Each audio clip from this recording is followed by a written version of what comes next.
마음을 채우는 가톨릭 콘서트 쉼에 오신 걸 환영합니다. 안녕하세요. 한창환 프란치스코입니다.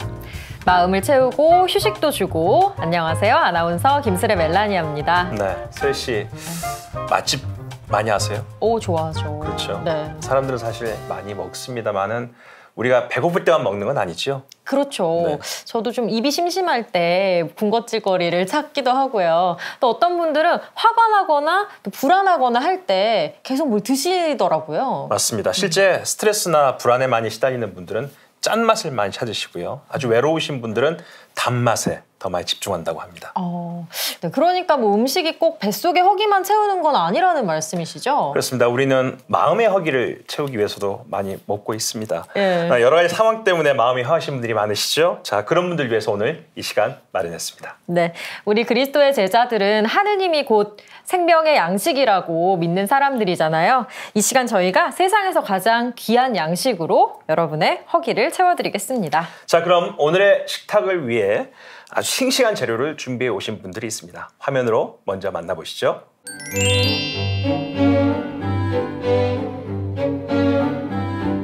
교황님은 이런 얘기 하시는 거예요. 예.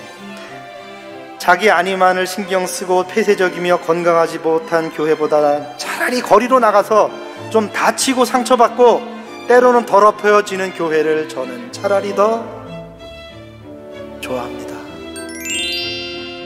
1991년 사제품을 받고 황홀한 첫사랑, 부강본당을 시작으로 현 충주 연수동 본당에서 사목을 하기까지 늘 깨어있으려 노력했던 김인국 마르코 신부. 더불어 사는 세상을 갈망하는 김인국 신부님이 쓴 세 번째 책, 사람이 좋아 사람이. 혼탁한 세상 속 정신을 번쩍 들게 하는 찬물 같은 신앙 한 바가지를 맛보자. 네, 신부님 어서 오세요. 네, 안녕하십니까. 네, 신부님 오늘 충주 연수동 본당에서 직접 올라오셨는데 괜찮으셨습니까, 길은? 네, 아주 오랜만에 상경이었는데 편안하게 즐겁게 올라왔습니다. 네. 네. 김인국 마르코 신부님 하면은 뭐 물론 신부님이라는 수식어도 있지만 또 다른 여러 가지 수식어가 있어요. 그 중에서도 오늘 저희는 작가라는 타이틀에 조금 집중해 볼까 하는데요. 그동안 몇 권의 책 쓰셨죠? 네, 3권 책을 냈는데요.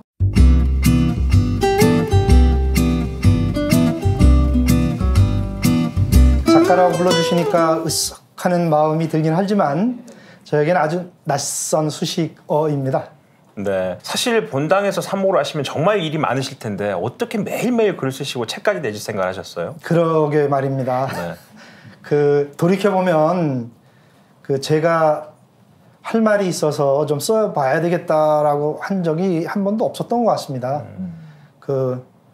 위에서 쓰라고 하니까 네. 써야 되나 보다 하고 쓰다 보니까 책으로 묶여지기까지 했던 것 같습니다. 위에서 아무한테나 책 쓰라고 이렇게 말씀 안 하시는데. 그래서 저는 참 이 고단한 운명이라고 제가 작가는 아니지만 고단한 운명이라는 생각도 들었어요. 네. 제가 이 책만 해도 최근 6년간 생활 성서, 경향 잡지 등에 매달 한 편씩 일종의 납품을 하면서 아하.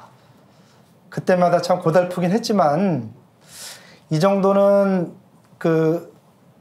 사글세 내듯이 해야 되는데 책무 아닌가 그런 생각이 들었어요. 오늘 소개해 주실 책입니다. 바로 사람이 좋아 사람이라는 책을 오늘 소개해 주실 건데요. 본당 신부님이 쓰신 영성도서다 이렇게 사람들이 흔히 생각하기 쉬운 책이었는데 첫 부분에서 도정환 전 장관님께서 쓰신 초대사, 추천사가 있었습니다. 그걸 보면서 대부분 정치인들이 쓰는 형식적인 글이 아니라 되게 진솔하고 또 정말 신부님의 강론에 대해서 많은 감동을 느꼈다고 쓰고 있는데 어떻게 아시는 사이세요? 도정환 시인은 가깝게는 최근 4년 동안 매 주일 저의 강론을 듣던 청중이기도 하셨고요. 네네네. 또 해직교사 시절부터 아주 오랜 동안 인연을 맺고 지낸 교우입니다. 그 도종환 의원께서 추천사에서 그렇게 말씀하셨어요. 이 신부님의 글을 보시면서 이론과 불교와 도학과 이런 얘기들이 많이 섞여 있다. 그리고 또 많은 시인들의 글도 있다. 그래서 본인도 한 번씩 강론을 듣다가 받았던 감동으로 메모를 했다가 시를 쓴다. 이렇게 하셔서 저는 그럼 도종환 시인의 모든 시가 신부님의 글에서부터 시작된다. 뭐 이런 생각을 한번 했는데. 네, 그럴 리가 있겠습니까마는. 네네. 예, 저는 언뜻 정말 우리나라 1% 안에 들어가는 이 큰 시인이 저의 문학적인 재능을 질투하는구나 하는 것을. 네네.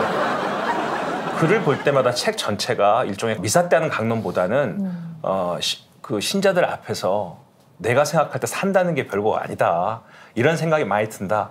또 우리가 살아온 삶 속에서 우리의 생각들이 사실 여기까지 못 미치고 있는데 사실은 어려운 게 아니다. 뭐 이렇게 말씀 많이 하셨습니다. 평상시에도 그렇게 신도들과 대화를 많이 하십니까? 저는 교우들에게 그 복음을 들려드리고 싶어요. 복음은 좋은 소식이고 기쁜 소식인데 무엇보다도 쉬운 소식이잖아요. 네. 설명이 필요 없는. 그래서 저도 지금까지도 전전긍긍하지만 우리 신앙의 언어가 그 교우들에게 살갑게 다가가는 친근한 흙냄새 나는 언어인가에 대한 고민이 굉장히 많았거든요. 네네네. 그래서 이 책을 쓰면서도 저의 글쓰기의 이 고민은 항상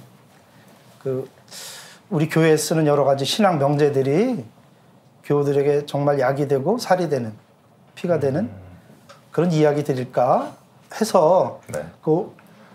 우리 신앙 언어들이 굉장히 오래된 고대어들 중심이에요. 맞습니다. 예. 예. 그래서 저는 그걸 최대한 녹여보려고 노력을 했어요. 아마 저는 이 책을 처음 읽고 나서 마지막에 덮을 때 과연 제가 소개를 해드릴 때 어떻게 이 책 제목을 소개를 할까라고 했는데 책 제목이 사람이 좋아 사람이.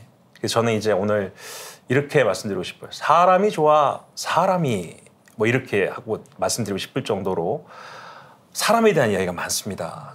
이 책이 우리가 알고 있는 진리에 대한 개념들 교리가 사실 좀 어렵습니다. 근데 그 교리를 내가 알고 어떻게 진리화하느냐는 과정에 대해서 참 쉽게 설명해 주신 책 같은데 특히나 전례식에 대한 내용 중에 이런 부분이 있어요. 신년 첫날을 성모님께 봉헌하는 또 다른 이유는 교회 고유의 모성을 잊지 않기 위함이다. 결국 우리 교회가 어머님 같은 마음으로 자리해야 된다 이런 뜻으로 말씀하신 것 같은데요. 네. 그 신년 첫날 평화의 날이기도 하고 그 새해 첫날을 왜 천주의 모친 성모님께 드렸을까? 이제 그거를 저는 생각할 때마다 예수님이 돌아가시면서 어머니다, 내 어머니다라고 이렇게 맡기시고 갈 때 그 심정이라고 하는 거는 그 성모님의 노후를 부탁한다는 것보다 교회가 교회답기 위해서는 모성을 잃지 말아야 한다. 많은 자식들을 한결같이 사랑하시고 그 가운데 가장 좀 모자라 보이고 가장 아픈 그냥 막내 아들을 가장 많이 사랑하는 그 어머니의 심정으로 세상을 바라볼 때 교회는 자기 본분을 잊지 않는다. 그런 점들을 예수님은 말씀하고 싶었던 것이고 교회도 새해 연초가 되면 그 사실부터 상기시켜 주시는 게 아닌가. 어머니를 잊지 마. 그리고 그래서 어머니를 잃지 마. 네. 신부님 막내 아들이신가요? 저는 형제가 많은데 저는 셋째입니다. 아니 저는 말씀 들으니까 신부님의 어머니는 어떤 분이셨을지도 또 궁금해져서요. 네, 어머니에 관한 말씀은 맛이 없어서 왜냐하면 이태 전에 어머니께서 돌아가셨는데 예, 지금도 문득 생각할 때마다 네. 그리고 생각하지 않았는데도 문득 모든 자식들의 공통 체험이지요. 그렇죠. 예. 네. 어머니는 떠나신 후에도 그 사랑이 더 위대하게 느껴지네요.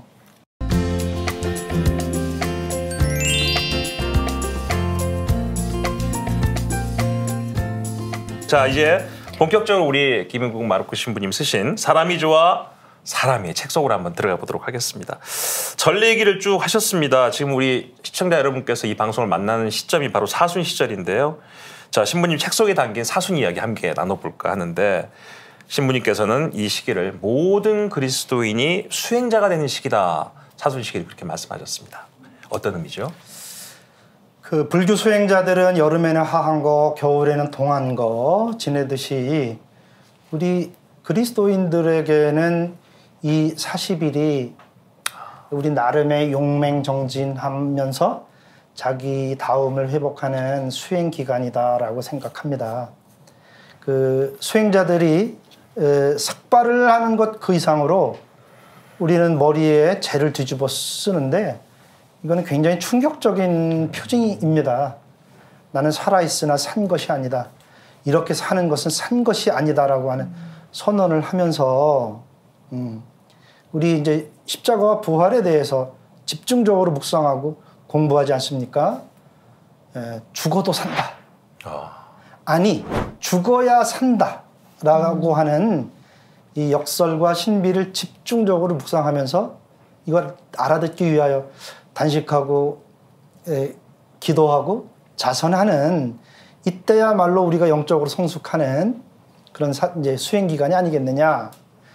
그 선방에서는 안거 경력을 그 은근히 따지는데 이제 우리도 내가 사순절을 몇 번이나 그 진실되게 보냈느냐 하는 그 횟수가 우리 천주교 신자의 나름의 범람이 아닐까. 믿음의 내공이 된다. 네. 믿음의 나이란 사순절을 얼마나 지냈느냐, 또 얼마나 참답게 지냈느냐 하는 데 달려있지 않을까? 말씀 들어보니까 저는 아주 신생아 같습니다. 1살, 2살 이렇게. 네. 그러네요. 그런 의미로 보면 정말 그리스도인에게 사순 시기는 다시 못 올 절호의 기회다 하신 말씀이 더 와닿는 것 같은데, 그럼 우리 신자들 지금 이제 사순 시기를 어떻게 보내면 더 좋을까요, 신부님? 네. 사순절에는 십자가를 바라보는 시선이 연중 시기하고 달라야 된다고 생각합니다. 평소에는 십자가를 바라보면서 그 우리를 위해서 한없이 내어주시는 하느님의 사랑에 감동하고 감사하고 감격해야 되겠지만 사순절은 조금 달라야 된다. 어떻게? 도대체 우리가 무슨 짓을 저지른 거냐. 옛날에 그런 얘기 있어요. 주인이 없는 송아지로 보여서 여럿이 모여서 잡아먹고 보니까 오랜만에 삼촌 집을 찾아온 어린 조카였다. 근데 십자가 사건이라고 하는 것의 본질은 그렇게 하는 게 하느님을 위해 드리는 건 줄 알았어요. 그 신앙을 지키는 건 줄 알았어요. 지나고서 보니까 하느님이 보내신 하느님의 아들을 그렇게 모질게 대한 거예요. 그래서 이 사순절은 십자가를 바라보면서 오늘 우리가 어떻게 살고 있는 거야? 이런 근본적인 질문을 던지는 그런 시기로 또 생각하고 보내야겠습니다. 네, 또 이런 표현도 있습니다. 사실 우리는 부활로부터 도망치고 싶어한다. 신부님 어떤 상황을 보고 이렇게 생각하셨죠? 이게 이제 상징적인 은유가 있어서 좀 설명이 필요한데, 이제 마리아 막달레나가 그 무덤을 찾아갔다가 예수님 부활했다는 소식을 듣고 여인들이 덜덜덜덜 떨고 그 이야기를 전하지 못하는, 그것이 그것을 어떻게 해석하기도 하냐면 낡은 자아가 참된 자, 눈부신 자아를 목격했을 때 당혹감이다라고 이렇게 해석하기도 하거든요. 그래서 부활 시기는 참된 자아를 만나는 때. 근데 우리는 그게 두려워요. 왜냐하면 이제 지금 모자라도 살던 대로 살고 싶은 삶의 관성이 있거든요. 나 이거 너무 익숙해. 그러니까 나에게 다른 것을 요구하지 마. 다르게 살아가는 거, 그것이 설령 참되게 살아가는 것이라도 그거는 나에게 불안한 미래야. 예. 그런 의미에서 우리는 부활로부터 도망치는 측면이 있다. 이런 말씀을 드렸어요. 네. 그리고 이 책에 보면은 사순시기에 성경을 읽는 방법에 대해서도 나와 있는데 우리 시청자 여러분께도 어떻게 사순시기에 성경을 읽으면 좋을까 잠깐 소개해 주셔도 좋을 것 같아요. 이렇게 한번 읽어보세요. 우리는 보통 그 복음서를 읽을 때 예수님 중심으로 읽고 예수님의 사람들 중심으로 읽어요. 그런데 복음서에 또 다른 주인공들이 있어요. 그거는 예수님을 죽도록 미워한 사람들. 그래서 결국 예수님을 죽여서 없앤 사람들. 이 사람들도 복음서에 나오는 엄연한 주인공들이에요. 그들의 시점으로 복음 이야기를 보라는 거예요. 그렇게 하면 이 이야기가, 예수님 이야기가 예수님을 빼앗긴 이야기가 되고요. 빼앗은 이야기가 돼요. 그 사람들 입장에서는. 우리는 빼앗겼다는 생각 잘 안 해요. 이거 굉장히 억울한 거예요. 분한 거예요. 그래서 저는 사순절에는 억울해해라. 우리의 님이신데, 우리의 주님이신데 우리는 어이없이 빼앗기고 그분이 붙잡혀갈 때 우리 다 도망갔으면서 그거 미안해하지 않아요. 억울해하지 않아요. 왜 빼앗겼을까? 그럼 그들은 강한 사람들이었기 빼앗긴 거고 빼앗은 거고 빼앗긴 자들은 약하기 때문에 빼앗긴 건데 책에도 말씀하셨어요. 악은 선보다 성실하다. 그렇습니다. 네. 예. 신부님, 저희가 오늘 신부님 책 사람이 좋아 사람이라는 책을 소개하고 있는데 저희 프로그램 제목이 마음을 채우는 가톨릭 콘서트입니다. 이렇게 좋은 말씀과 함께 또 좋은 노래를 함께 성가를 들으면 더 따뜻한 마음이 될 것 같아서 오늘 성가를 준비했습니다. 여러분 잠깐 아름다운 성가 듣고 또 우리 신부님의 책 사람이 좋아 사람이 계속 하겠습니다.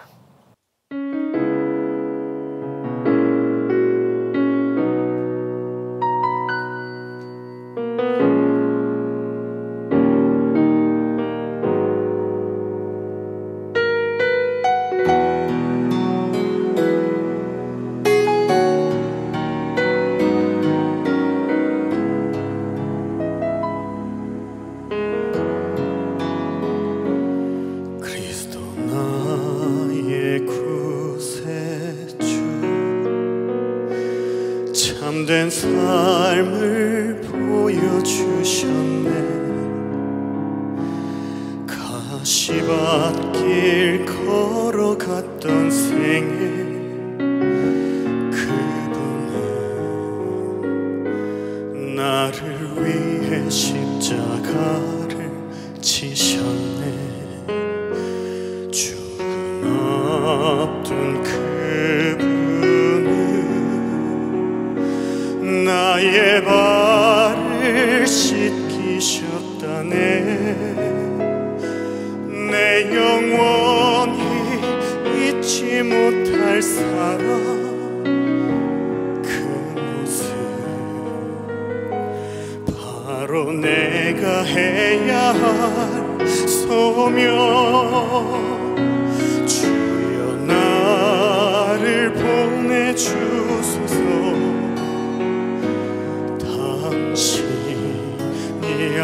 아파하는 곳으로 주여 나를 보내주소서. 당신 손길 필요한 곳에 먼 훗날 당신 앞에 나설 때 나를 안아주소서.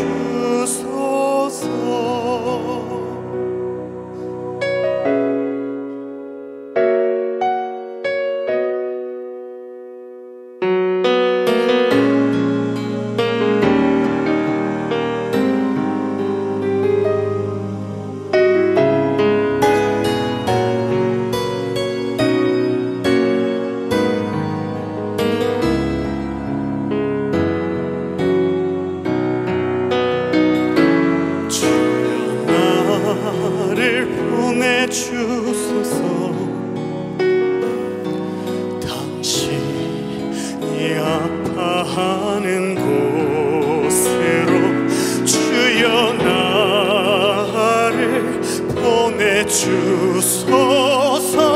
당신 손길 필요한 곳에 먼 훗날 당신 앞에 나설 때 나를 안아주소서. 먼 훗날 당신 앞에 나설 때 나를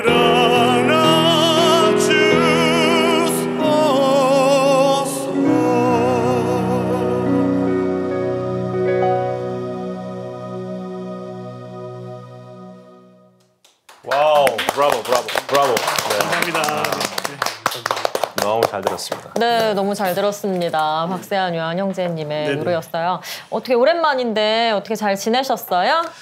그냥 회사 생활하고 있고요. 네, 요즘 날씨 건조하잖아요. 네, 좀 사실 좀 건조하게 보내고 있습니다. 얼굴도 건조해 보여요. 네. 푸석푸석한가요? 네.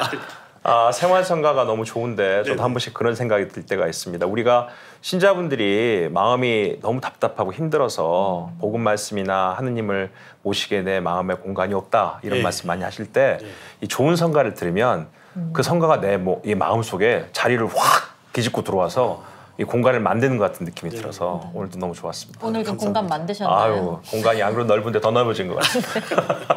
그나저나 이렇게 좋은 성가를 무대에서 많이 만나볼 수 있어야 되는데 코로나라서 요즘 공연이 많이 없죠. 아무래도 예전에 비해서 정말 많이 없고요. 네, 저뿐만 아니라 이렇게 찬양하시는 분들 모두 좀 힘든 시기 보내고 있습니다. 네, 그럴 것 같아요. 자, 오늘 저희가 함께 하고 있는 책이 사람이 좋아 사람이라는 책인데요. 코로나19로 힘들어하는 분들을 위한 글들이 있어서 정말 최근에 쓰신 글이구나 하면서 저도 되게 많이 와닿았어요. 이렇게 신부님께도 막 코로나 때문에 너무 힘들어요 하는 신자분들이 많이 계시죠. 네, 어린이들은 뭐 어린 아이들대로, 어른들은 어른들대로 다들 힘들어하고 있는데 그 꼭 나쁜 것만은 아니에요.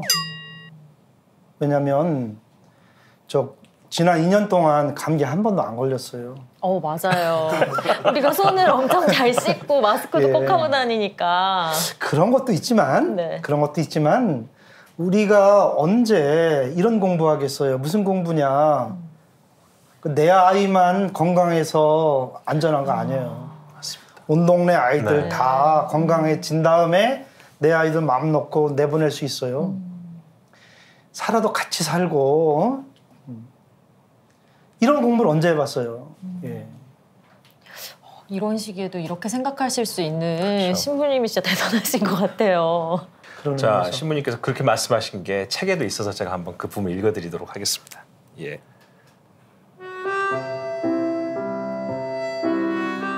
코로나19 발생 후 자주 손 씻고 마스크 챙기는 거 말고 나는 무엇이 달라졌는지 묻습니다. 이 괴로움에도 뜻은 있을 것입니다. 더 나아지는 나로 도약하지 못하고 덧없이 재난 사태를 낭비하고 있다면 너무나 원통한 일입니다. 두말할 것도 없이 지금 우리가 들어야 하는 목소리는 미혹의 어둠에서 벗어나라는 명령입니다. 뱃속의 태아는 눈을 뜨지 못한 상태에서도 새 세상을 찾아 밖으로 나옵니다. 하물며 산전수전 다 겪고 이만큼 살아보았으면서 아직도 꼼짝 않고 있다면 말이 안 됩니다. 당장 나 혼자 존재한다는 미망부터 타파해야 합니다. 신부님께 이런 질문하는 그 신자분들도 좀 많았을 것 같은데요. 이렇게 전염병으로 오랜 기간 우리가 힘이 드는 이 시기를 보내고 있는데 왜 전지전능하신 하느님께서는 도와주지 않으시는 건가요? 그러게 말입니다. 그런데 우리도 좀 생각할 게 있어요. 우리는 왜 하느님을 도와드리지 않죠? 하느님 잠도 못 주무시고 불철주야 노심초사 하시는데 왜 우리는 하느님 안 도와드려요? 응? 왜 하느님이 우리를 안 도와주냐고 할 게 아니라 하느님은 끊임없이 세상을 살리기 위해서 그렇게 분주하게 일하시는데 하느님 불쌍하지도 않나? 이럴 때야말로 우리가 좀 그 심정을 알아들이고 거들어드려야 되는 거 아닌가? 이렇게 생각을 해보자고요. 네. 신부님 말씀 들으니까 저는 이 책 제목이 사람이 좋아 사람이 하는 게 신부님의 마음인 줄 알았어요. 사실은 나 사람이 참 좋다, 나 신자들이 좋다 하시는 신부님의 마음인 줄 알았는데 이야기를 듣고 생각해 보니까 하느님의 마음이 아닐까 하는 생각도 들어요. 네, 그렇습니다. 이 제목에 시비를 거신, 제목이 마음에 들지 않는다고 불평하신 분들이 굉장히 많았어요. 그런데 이제 사람이 좋아, 이거는 하느님의 대사죠. 뭐니 뭐니 해도 사람이 좋아라는 김준태 선생의 시도 있긴 있어요. 그리고 저도 그 시를 여기 인용하기도 했는데 사람이 좋아 사람이는 창세기에 나오는 하느님의 사랑 고백이죠. 예. 여기에 화자는 그 말씀하신 대로 하느님이십니다. 인간을 향한 주체할 수 없는 사랑, 하느님의 사랑. 그걸 거기 단적으로 이렇게 표현한 거죠. 아마 책 처음에도 그 부분이 나오던데 강론에서 그런 말씀하셨다. 우리가 하는 말로 하느님이 나타나시고 우리가 가진 손으로 하나님이 일을 하시고 우리가 하는 발로 하느님이 일을 대신하신다. 멀리 계신 게 아니라 결국 그걸 깨달은 순간 우리가 하는 모든 일이 하느님의 일이다 라고 생각하면 지금 말씀하신 것처럼 사람이 좋아 사람이 바로 이 얘기도 우리가 우리 스스로를 할 수 있도록 그렇게 안내해 주는 말이다. 그렇게 이해하면 되겠습니까? 네. 감사합니다. 예수 그리스도의 육화, 예수 그리스도의 강생은 2000년 전에 일회적인 사건으로 끝난 거 아니다. 네. 오늘 우리를 통해서 하느님은 역사하신다. 그래서 예수 그리스도를 통하여 비나이다 할 때 예수 그리스도는 우리 각자 한 사람 한 사람의 이름이 들어갈 자리다. 그런 점도 생각해야죠.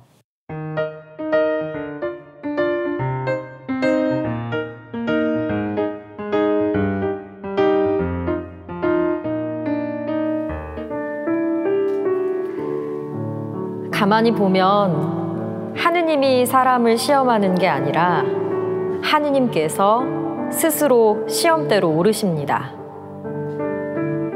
아브라함에게 외아들을 요구하시는 대목을 두고 창세기는 하느님께서 아브라함을 시험해 보시려고 그랬다고 썼는데 각도를 조금만 바꿔보면 오히려 하느님께서 사람에게 시험을 받고 계십니다.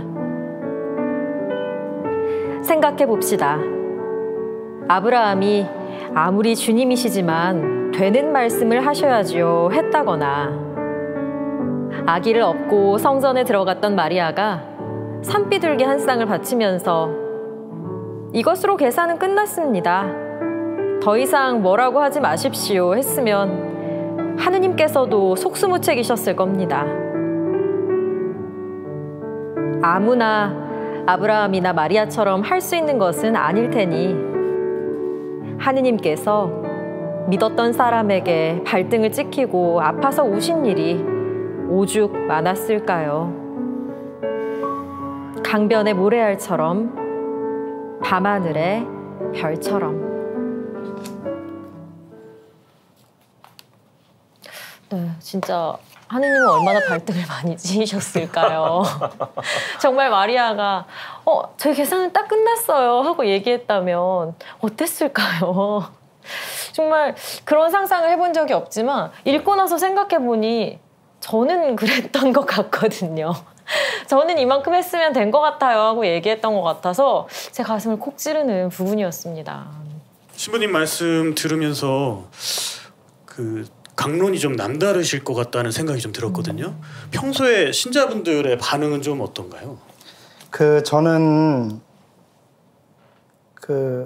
이런 얘기를 자주 해요. 교회 여러분, 아담과 하와가 여러분들이 이긴 거 아시죠? 아담의 죄, 하와의 실패, 여러분들이라는 거 아시잖아요. 그게 그런 거라면 예수님의 이야기도 여러분들 얘기예요. 성모님의 얘기도 여러분들의 얘기예요. 예수님의 성탄 그거 우리의 거룩한 출발이었고 예수님의 부활 그것은 우리의 눈부신 새로운 미래를 말하는 거예요. 그러니까 부활 감사의 물도 내고 성탄 감사의 물도 내는 거예요. 우리의 현재고 미래이기 때문에 감사드리는 거죠. 그래서 저는 그 교우들에게 나를 강조해요. 그거 다 내 얘기다. 예. 우리는 성경을 읽으면서나 복음의 메시지를 이해할 때 그 객석에 앉은 사람들처럼 보거든요. 그건 내 얘기예요. 예. 예수님의 얘기고 성모님의 얘기라면 그건 재미 하나도 없는 거죠. 그래서 저는 그 교우들에게 그런 점에서 얘기 관점을 바꿔서 보라 그래요. 그렇게 강론이 이 책에도 나옵니다. 신자들을 위한 러브레터다 이렇게 얘기를 하는데 매주 다른 이야기 하셔야 되잖아요. 그렇죠. 예. 예. 어떻게 저기 매번 새로운 이야기를 하실 수 있을까? 그러게요. 어떻게 준비하세요? 가수들은 그죠? 같은 노래 계속 불러도 되는데 그 말씀이 사람이 되시도다 그랬잖아요. 그러니까 사람은요 말씀이 압축 파일이에요. 그래서 사람이 자기를 녹이면 그게 말씀 되는 거예요. 그래서 강론 준비를 따로 할 필요가 없어요. 자기 녹이면 되는 거예요. 정말 얄밉다 싶지. 근데 제가 그렇게 한다는 건 아니에요. 네네. 예. 예, 저도 매주 끙끙거리고 그저 애다를 하죠. 예. 예. 맞습니다. 그렇게 신부님이 자신을 녹여서 마음을 다해서 쓰신 책이 바로 이 책 사람이 좋아 사람인데요. 근데 신부님이 혹시 우리 시청자 여러분에게 소개하고 싶은 부분이 있을까요? 네, 이 책 속에 정말 재미있는 얘기 굉장히 많거든요. 네. 그 중에 그 성호경에 관한 이야기가 있어요. 우리 교우님들한테 신앙생활 아주 오래 하신 분들에게도 삼위일체를 어떻게 설명하셔요? 어떻게 이해하셔요? 라고 물으면 난감해 하셔요. 예. 저는 이 책 속에서 그 삼위일체는 그 우리들의 이야기다 라는 설명을 좀 하고 있습니다. 한번 들어보실래요? 네. 네.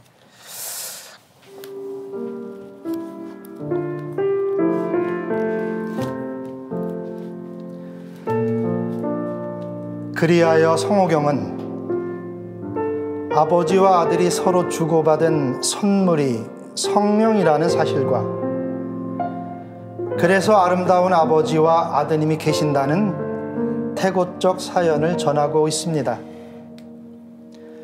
우리가 하루에도 수십 번 성호를 긋는 이유는 바로 이 소식을 잊지 않기 위해서이지요. 그런데 성호경이 예수님만의 이야기일까요? 그렇지 않습니다.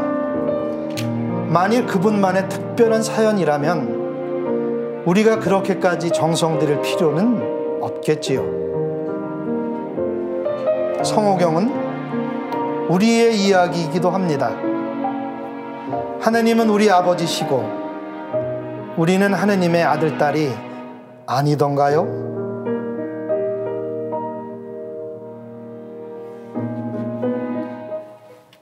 네, 신부님. 사실 저자가 본인 쓴 글을 직접 읽는다는 건 사실은 많은 긴장감도 갖게 됩니다. 아마 그런 호흡도 더 느껴지는 글이어서 더 감동이었습니다. 감사합니다. 네, 감사합니다. 네. 박세환 요한은 어떻게 들으셨어요? 저는 이거 하나로 표현하고 싶습니다. 정말 그 책 처음에 그 소개에 보면 뒤통수를 딱 때리는 그런 도서다, 영성 도서다 이렇게 표현이 돼 있는데 정말 지금 한 대 맞은 것 같은. 예. 근데 그렇게 아프지는 않지만 아프지는 않아요. 네, 아프지는 기억에 않은데 많이 남는. 아프지는 않은데 정말 온몸에 이렇게 전율도 지금 막 얼굴에 지금 전율 막 일어나고 있거든요. 왜 아까보다 건조한 게 좀 없어진 것 같아요. 정말요. 네.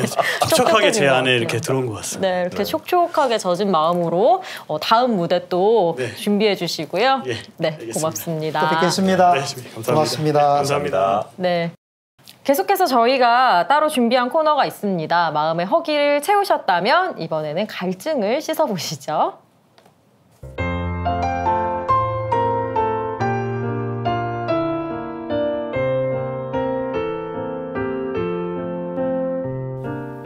네, 수원교구의 정현진 베드로 신부님이십니다. 어서 오세요. 네, 안녕하세요. 네, 신부님 반갑습니다. 반갑습니다. 어서 오십시오.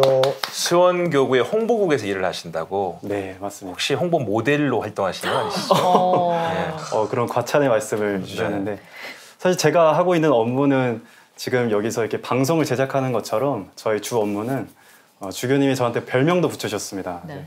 제 이름이 정현진 베드로잖아요. 네. 그래서 정 PD라고.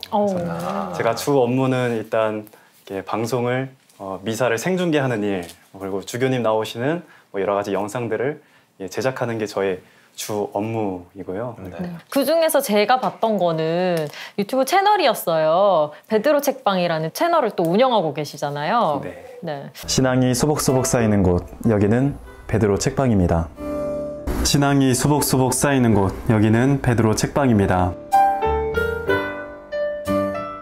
현재는 이제 유튜브 채널만 운영하면서 전국에 계신 분들에게 좀 이 영적 독서의 참 맛을 함께 나누고 싶은 마음에 이렇게 유튜브 채널도 운영하게 됐습니다. 그 베드로 책방에서도 오늘 저희가 소개하고 있는 우리 김미국 신부님의 사람이 좋아 사람이 이 책 소개하셔야 되겠는데 보니까. 예, 제가 신부님 책을 미리 이렇게 읽어오면서 제가 항상 고민했던 부분이 이제 그 교우분들의 그 일상생활 안에 교리적인 것들 그리고 신앙적인 것들을 어떻게 하면 더 이렇게 깊이 있게 설명을 할 수 있을까. 신부님의 책이 약간 그런 종류의 책인 것 같아서 네. 저희 주교님 책보다 더 먼저 소개를 해드려야 되지 않을까. 네. 되죠. 아니, 두 분은 초면이시잖아요. 네. 예, 맞습니다. 어때 인사 나누셨어요? 예, 인사 깊게는 많이 화장실에서 먼저 인사를 깊게 나눴고요. 네. 서로 이렇게 잘 만났다고 함께 마음으로 안아드렸습니다. 네, 오늘 신부님께서 또 이렇게 나와주신 이유는 흥미롭게 읽은 책을 저희한테 소개해 주시려고 나왔어요. 네. 어떤 책인가요? 예, 오늘 제가 소개해드리고 싶은 책은 미셸 크리스티안스 시부님의 책 성서의 상징 50이라는 책을 함께 나누고 싶었습니다. 와, 제목만 들어도 도대체 상징이 어떤 의미일까 이런 생각이 많이 드는데 교신부님 원래 성서 속에는 이런 상징이 많이 나오죠. 네, 이게 기호 같은 것이기도 하죠. 암호 같은 것이기도 하고 이야기를 풍요롭게 주기도 하고 그래서 그 기호와 그 상징들을 이해하면 훨씬 더 깊은 뜻을 헤아릴 수도 있고 재미있기도 하겠죠. 네. 그렇다면 우리 베드로 신부님이 오늘 소개해 주실 책에는 어떤 이야기가 또 담겨 있을까요? 네, 그 말씀을 드리겠습니다. 한번 여러분들이 한번 생각하시면서 떠올려 보세요. 뱀, 무지개, 독수리, 그리고 당나귀 이런 생물들을 제가 말씀을 드렸을 때 한번 머릿속에 떠올려 보신다면 그렇게 어렵지 않게 그 생물이 어떻게 생겼는지 아마 떠올리실 수가 있을 겁니다. 그런 상징물들을 성경의 안에 어떤 의미로 들어왔는지 그리고 성경 안에서는 어떤 의미를 갖고 있는지를 다시 한번 물어보면 대부분의 사람들은 이제 그 대답을 망설이게 됩니다.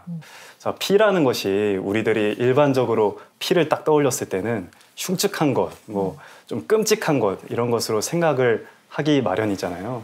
근데 사실 성경에서는 그렇지 않다는 겁니다.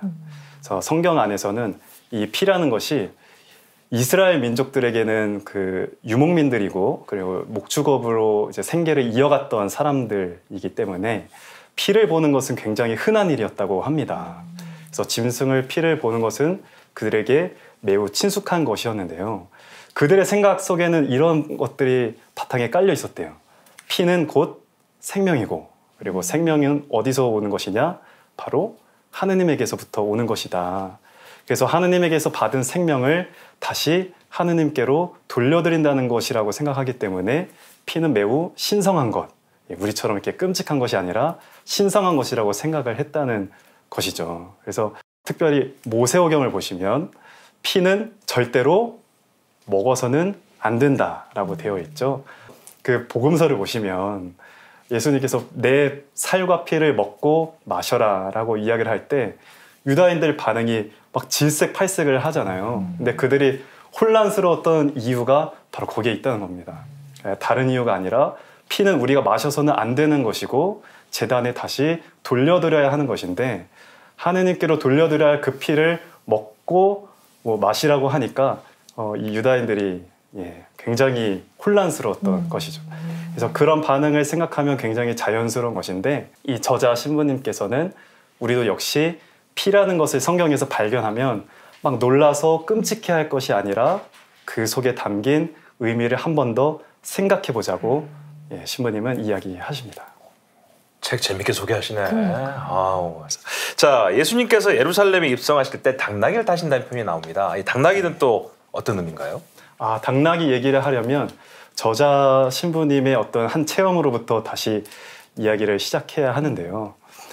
신부님께서 1990년대 초반에 예루살렘을 이제 성지순례를 하러 떠나십니다.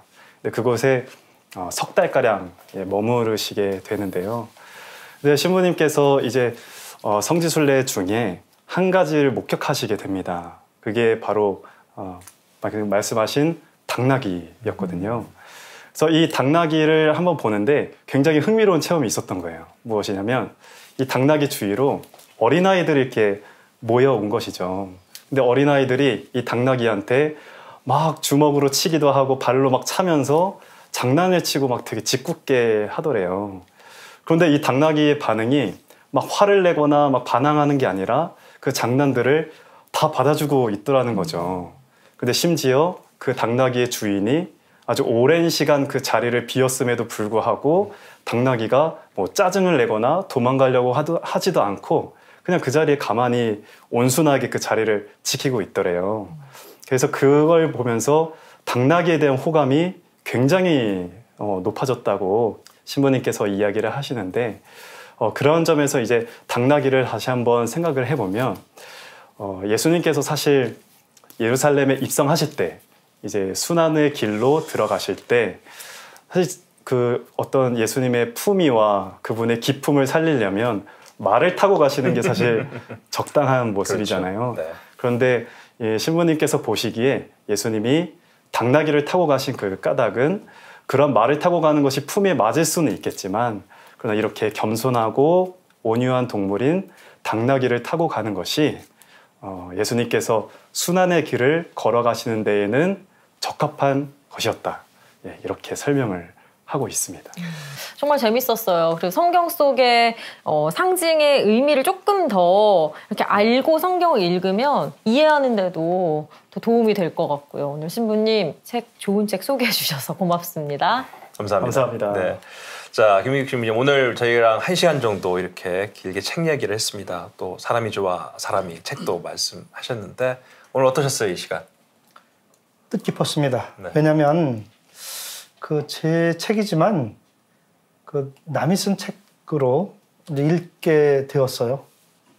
제가 쓴 글이지만 다른 사람이 쓴 책처럼 네. 다른 사람의 작품으로 이렇게 객관적으로 좀 거리를 두고 읽을 수 있어서 저에게는 아주 좋았습니다.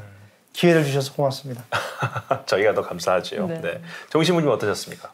예, 저는 각 분야의 어떤 깊이 있는 분들을 오늘 마주한 느낌이었어요. 특별히 제가 걸어가고 있는 이 길에 먼저 거의 30년 가까이 먼저 걸어가고 계시는 신부님의 깊이를 만날 수 있어서 아주 소중한 시간. 신부님의 책이 벌써 다음 책이 또 기대가 되는데요. 오늘 함께 해주셔서 두 분 신부님 고맙습니다. 고맙습니다. 기뻤습니다. 자, 오늘 저희와 함께한 시간을 여러분들 어떻게 보내셨습니까? 네, 우리들의 마음은 물론 영혼까지 살찌우게 하는 시간이죠. 한창원 교수님께서 후식으로 들려드리는 낭독, 그리고 또 생활성가 가수 박세현 요한 형제님의 노래 들으면서 함께 인사드리겠습니다. 오늘 함께 해주신 여러분 고맙습니다. 감사합니다. 이제 오실 분들을 위한 안내서이기를 진심으로 바라요. 네. 제 강론을 들을 때마다 미진했던, 잘 소화가 되지 않았던 딱딱한 음식을 드렸던 교우들을 생각하면서 그동안 제가 드리지 못했던 식탁을 다시 차려드리고 싶은 그런 생각으로 글을 썼고 책을 엮었습니다. 교우들을 위해서 이런 격려가 되겠구나.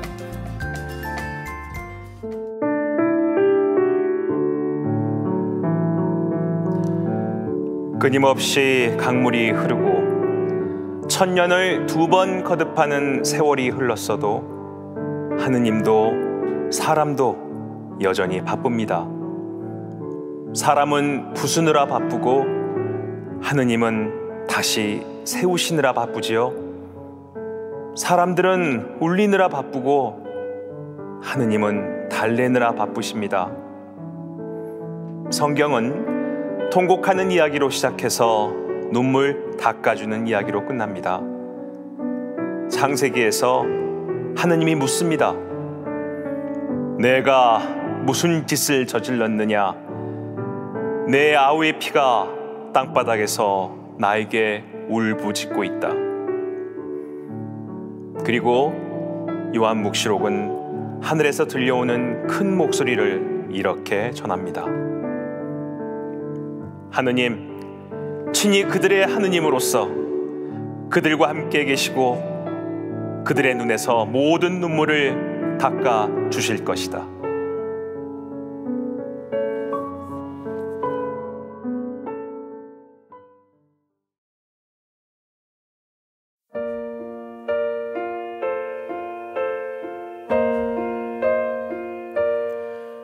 얘야, 너는 내 은총을 넉넉히 받았단다. 너를 축복한다. 얘야, 너는 내 사랑을 넉넉히 받았단다. 너를 사랑한다.